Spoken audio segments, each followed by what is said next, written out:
Thanks for joining us for This Week in Jacksonville Business Edition. I'm Cat Justice, your host, and as you know, we focus on economic growth and development and some of the things happening in the business community here in Northeast Florida, Southeast Georgia. And so I'm joined today, Coley Jones from Bank of America, and this is cool.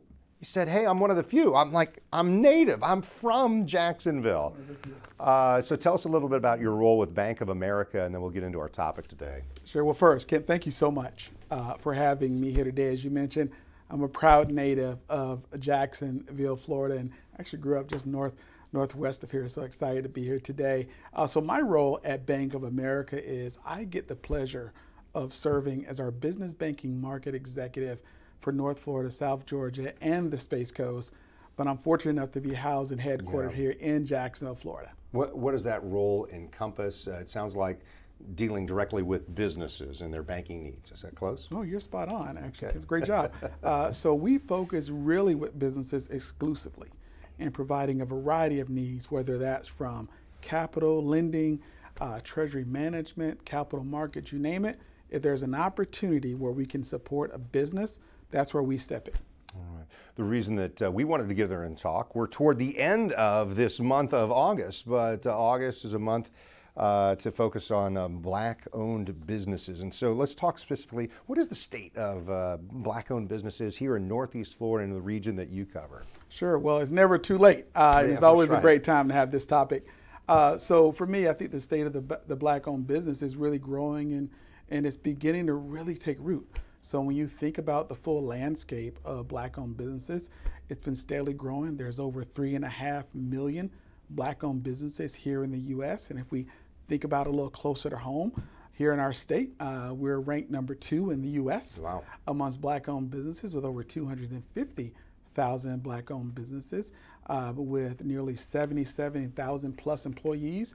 And if you put that in terms of capital, right, that's nearly a $2.6 billion payroll. So pretty significant in the landscape of things. Yeah, and so as we're getting ready to talk today, I said, hey, are we talking about small businesses? You said, no, not necessarily, right? What is the scope of the business that we're talking about here? Absolutely. So it can be from startup, right? Someone just started a business today or even this afternoon, to some of our largest multinational businesses and million-dollar businesses across the world. Now, look, I think for the bulk of what we see as very much our local and smaller businesses, right, to your point. But a Black-owned business can truly be a wide range within that. Yeah, so 250,000 just in the state of Florida is what you said. That's impressive. Let's talk about some of the, I guess, maybe the opportunities that are there for Black-owned businesses. Here we are, 2024. What has changed in these last few years, and what's out there in front of businesses? Yeah, it's a really good question, and I think an important one, right? So when you think about that $3.5 million business or the 250,000+ businesses here in our state, there's still been one consistent challenge or opportunity, and that has been access to capital, right? So when we think about how do we start to capitalize businesses, help them grow, help them scale, that has consistently been one of the biggest opportunities amongst that group. And when we surveyed some of our clients, we've heard the exact same thing. So nearly half of them, about 44% or so, said, look, when we think about our biggest challenges, it's access to capital. And almost a third of them said, hey, we also struggle with where do we even begin? Like, how do we start that process? Yeah. And that's probably across the board. Anybody with a business idea is going to struggle with, where do I go from here? But on that access to capital thing, how do you change that from a company like Bank of America or another organization? How do you start moving that in the direction where these business owners can say, hey, I need somebody to support me, and I've got a great idea, or I've got a great product, and let's move forward? Well, first, I want to give you a ton of credit. It starts with communication and having the conversation. So thank you for having the conversation. I think as a professional, business professional or banking professional, I think a few things really do stand out. I think one is making sure that the information is available, right? For so long, I think when we think about access to capital, we've often thought about more traditional financial institutions, i.e. banks. Well, the truth is there's so many more non-traditional opportunities in financing companies and institutions out there that equally provide some amazing opportunities. So for example, I think many of us are very familiar with the Small Business Administration, or better known as the SBA. is a great opportunity, right? So the fact that they have the ability to guarantee a portion of that loan allows financial institutions and non-traditional financial institutions to really create a different level of structure and opportunities for many businesses. Another really great one is the Community Development Financial Institution, also known as CDFIs. So when you think about a CDFI, what you want to think about is they've been very focused on providing grant opportunity as well as lending opportunities, so think loans, if you will, to many underrepresented communities, including those are Black-owned businesses throughout the nation. And they come in a wide variety of loan sizes. So to your earlier point, in terms of what makes up a small business, the size of a small business, those loans can range anywhere from $500 to over $5 million with a CDFI.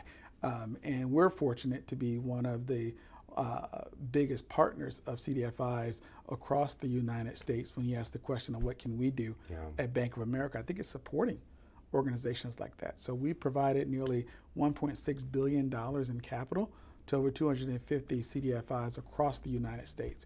That allows those institutions to put that capital at its highest use into the hand of our business owners. So for a business owner who's looking for that access to capital, what should they expect? What are the interest rates like? Or what is the return on investment that somebody who's lending money to me going to expect? Well, one, certainly for your business to grow and to also make sure that loan is, of course, repaid. That always helps. It's got to be a worthwhile investment for whoever's going to give me some seed money or some capital. Absolutely, right? So there's always that distinction between, hey, you know, it's either debt or there's capital investment, right? Either way, both of those are always looking for a consistent return. But what I do love about those organizations, both SBA or even the CDFIs, what we tend to see the most is they're actually able to go out and their level of return is very different to that of a traditional lender. That's why we tend to make sure that we're providing the financing and support where we can to those organizations to help make those critical decisions that can really help a business scale and grow.